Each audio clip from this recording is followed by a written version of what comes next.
Once again, let me welcome you all to this very important and life-transforming year of Standard 12. Today, let us see 2.3, The Inchcape Rock, a poem by Robert Southey. Let us see about Robert Southey first. So, he was born in Bristol in England. He was the son of a draper actually. And he was a poet laureate from 1813 to 1843. And his poems are very famous. Inchcape Rock is actually a ballad. It is a short story, which is very, very famous story. That is attempt by Abbot of Aberbrothock to install a warning bell on the Inchcape Rock. So let us see the poem now. The Inchcape Rock. No stir on the air, no stir on the sea. The ship was still as she could be. Her sails from haven received no motion. The keel was steady in the ocean. So first stanza में बताया है कि सी बहुत शांत है, हवा बिल्कुल भी नहीं चल रही है. एक शिप बहुत शांति से आगे बढ़ रहा है और आकाश भी बहुत शांत है. So everything is so quiet. Second stanza. Without either sign or sound of their ship, the waves flowed over the Inchcape Rock. So little they rose, so little they fell. They did not move the Inchcape Bell. So लहरें अभी ज्यादा नहीं है, इसलिए वो Inchcape rock तक तो आ रही है, पर इंचकेप बेल तक नहीं जा रही है. अब देखते हैं ये इंचकेप रॉक क्या है. एक्चुअली ये एक रीफ है जो कि स्कॉटलैंड के ईस्ट कोस्ट से 18 किलोमीटर की दूरी पर है. और यहाँ पे जहाज आकर टकराते हैं तो इनसे बचने के लिए ये जो इंचकेप बेल जो है वो लगाई गई है. Now let us see third stanza. The Abbot of Aberbrothock had placed that bell on the Inchcape Rock. On a buoy in the storm is floated and swung, and over the waves its warning rung. Actually, ये Inchcape rock जो है इससे टकराकर जहाज पानी में डूब जाते हैं. इस तरह के एक्सीडेंट को रोकने के लिए ये जो एबट ऑफ एबरब्रॉथॉक है, जो कि एक मॉन्क है, actually he is a head of the monk, तो उसने क्या की है कि ये रॉक पे एक बेल हंग की है. तो जैसे ही ये पानी यहाँ पे रॉक तक आ जाएगा तो ये बेल स्विंग हो जाएगी और बेल बजने लगेगी. और जो मरीनर्स है, means those who are in the ship, जो वॉयेज करते हैं शिप में, उन्हें मरीनर्स कहा जाता है. तो ये मरीनर्स वहां पे आके रॉक से टकराएंगे नहीं, उनको पता चलेगा कि यहाँ पे इंचकेप रॉक है, तो वो इमीडिएटली उनका जहाज टर्न कर लेंगे. Fourth stanza. When the rock was hit by the surge's swell, the mariners heard the warning bell, and then they knew the perilous rock and blessed the Abbot of Aberbrothock. So जब ज्यादा पानी होता है सी में और ये rock छुप जाता है तो ये बेल की वजह से उन्हें क्या हो जाएगा, एक वार्निंग मिल जाएगी और वो रॉक के पास नहीं आएंगे. अब ये डेंजरस रॉक है, अगर उनका जहाज यहाँ पे टकराता है तो समझो finish, their life is over.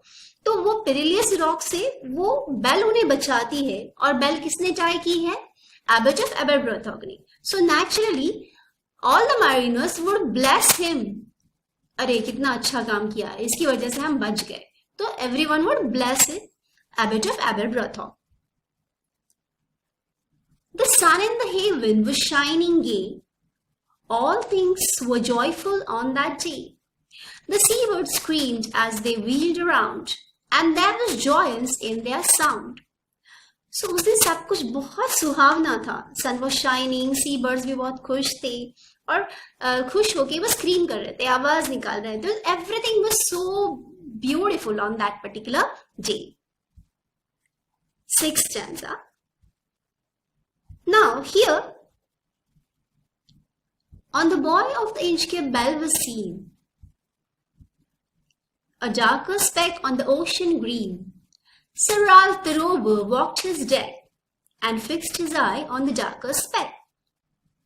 अब इस हरे रंग के सी में एक डार्कर स्पेक की तरह ये बेल नजर आ रही है, और ये sir Ralph the rover, he is the villain, you know, हमारे स्टोरी का, हमारे पोएम का ये विलन है।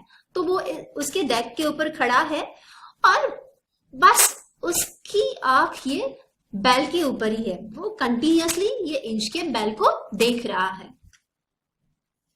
7th stanza. He felt the cheering power of spring. It made him whistle, it made him sing. His heart was mirthful to excess, but the rover's mirth was wickedness. So मौसम इतना सुहावना है कि he is feeling like whistle, you know, वो सीटी मार रहा है, वो गा रहा है, पर you know ये इसकी जो खुशी है ये इसके मन में कुछ बुरे थॉट है, इसकी वजह से है, वो मन में कुछ बुरा सोच रहा है। His mirth was wickedness, you know, उसका क्रूरतापूर्ण आनंद है, उसका आनंद अच्छा नहीं है।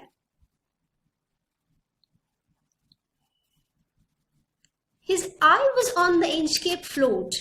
Quoth he, my man, put out the boat, and row me to the Inchcape rock, and I'll pluck the abbot of Aberbrothock.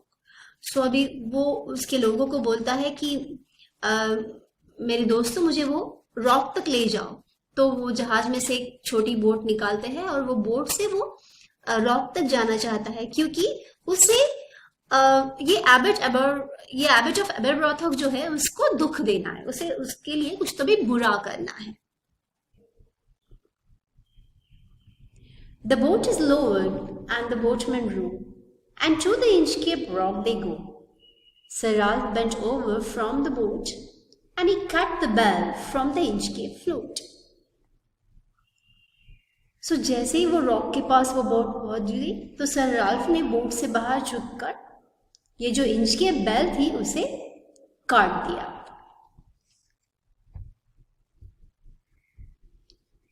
Tenth stanza.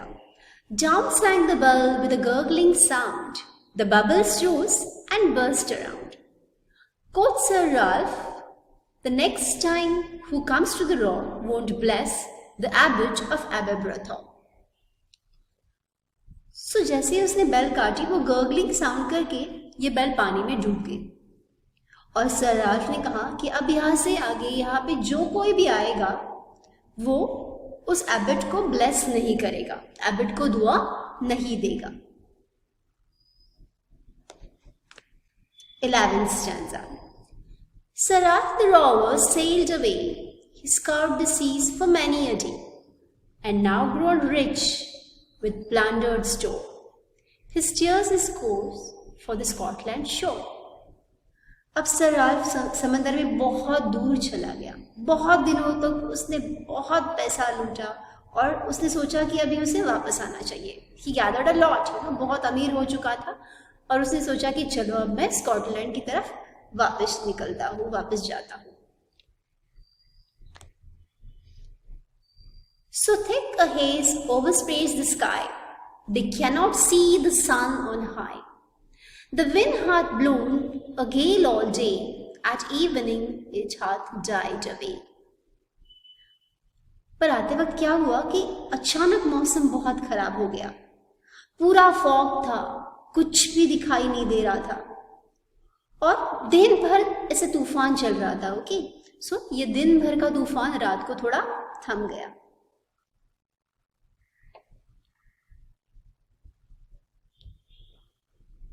Next stanza. On the deck the rower takes his stand, so dark it is they see no land. Quoth Sir Ralph, it will be lighter soon, for there is the dawn of the rising moon. अब sir Ralph again deck पे खड़ा हो गया था और रात हो चुकी थी। वो किनारा देखने की कोशिश कर रहा था पर कुछ भी दिखाई नहीं दे रहा था। और अभी वो फिर ही स्टार्टेड टू बी पॉजिटिव, उसने बोलना शुरू कर दिया कि अभी मून आ जाएगा, अभी मून राइज होगा और फिर हमें इमीडिएटली दिखाई देगा कि किनारा कहाँ है। 14th stanza. Canst hear, said one, the breakers roar, for methinks we should be near the shore. Now where we are I cannot tell, but I wish we could hear the Inchcape bell. तो उनमें से जो एक आदमी था उसने बोला कि कुछ भी नहीं सुनाई दे रहा है, मुझे लगता है कि हम किनारे के नजदीक पहुंच गए हैं। Now every time before Inchcape bell की आवाज आती थी, पर अब वो आवाज नहीं आ रही है। Okay, so he is telling Inchcape bell की आवाज नहीं आ रही है, पर काश वो आवाज अगर आती तो हम समझ जाते कि हम कहाँ हैं। 15th stanza. They hear no sound, the swell is strong. Though the wind hath fallen, they drift along.